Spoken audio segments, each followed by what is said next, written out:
नमस्कार और स्वागत है आप सभी का।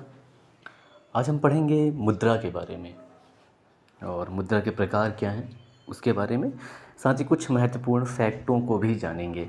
तो अगर हम मुद्रा की बात करें तो मुद्रा के बारे में क्राउथर ने ये अर्थशास्त्री हैं, इन्होंने एक लाइन कही है कि आधुनिक समय में किए गए मनुष्य के द्वारा 3 प्रमुख आविष्कारों, जिसमें मुद्रा, पहिया और वोट में से एक है। यानी कि मुद्रा का इतना महत्व है। अब बात आती है कि मुद्रा है क्या। तो मुद्रा कोई भी रूप में हो सकती है, कागज़ हो या सिक्का हो, जैसा कि वर्तमान में चल रहा है।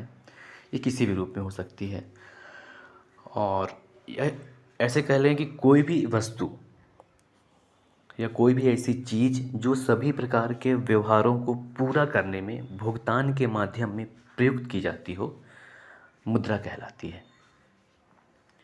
और मुद्रा की सबसे बड़ी विशेषता ये होती है जिसे हम तरलता कहते हैं। तरलता यानी कि ये हुआ कि जो मुद्रा का मूल्य अंकित होता है वो किसी भी परिस्थिति में उससे कम में नहीं व्यवहार में आ सकता। जैसे अगर 1000 जो बंद हो चुका है नोट, बहरहाल अगर 2000 की नोट की हम बात करें तो आप कहीं भी चले जाएं, देश के किसी भी कोने में या कहीं भी चले जाएं, तो उसका जो वास्तविक कीमत है आपको उतने का सामान ज़रूर मिलेगा, चाहे आप किसी ऊंचाई पर स्थित हो या कहीं भी हो, इससे फ़र्क नहीं पड़ता। तो ये मुद्रा की सबसे बड़ी विशेषता होती है तरलता। अब कुछ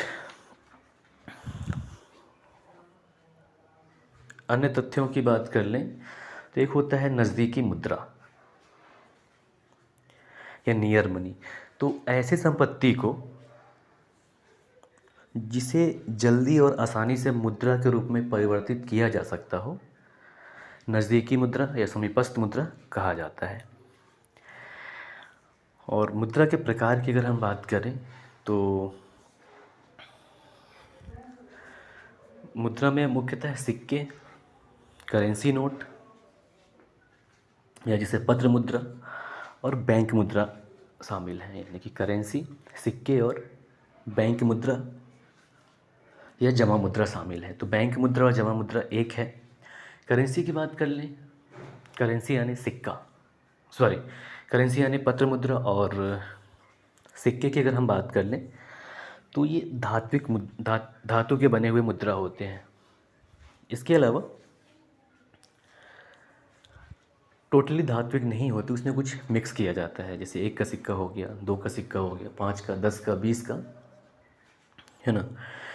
तो ये सांकेतिक मुद्रा के उदाहरण है, क्योंकि इनका जो मूल्य होता है, जो उस पर अंकित होता है, उससे कम कीमत के वास्तव में वो होते हैं। जैसे अगर हम 1 के सिक्के की बात करें तो उसका वास्तविक मूल्य 1 रुपये है, लेकिन जो उसमें लागत है वो 1 रुपये से कम होती है।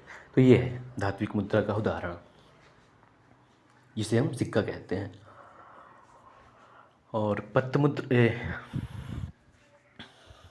करेंसी नोट की बात कर लें या पत्र मुद्रा की, तो ये सिर्फ कागज़ के टुकड़े होते हैं जिस पे अंक लिखा होता है कि ये 1 का नोट है, ये 2 का नोट है, ये 5 का है, ये 10 का, ये 20 का, 50 का, 100 का, ऐसा।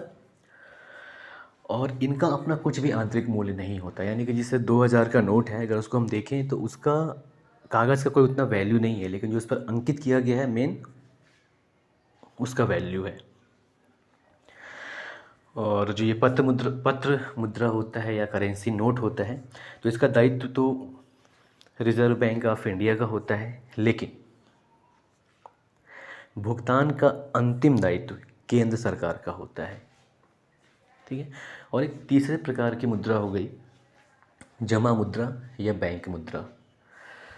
यानी कि किसी भी व्यक्ति का जिसका बैंक में अपना खाता हो और उसका जितना ही पैसा जमा हो, तो उस पैसे का भुगतान करने के लिए अगर वो चेक या ड्राफ्ट वगैरह का यूज़ करता है तो इसे जमा मुद्रा कहा जाता है।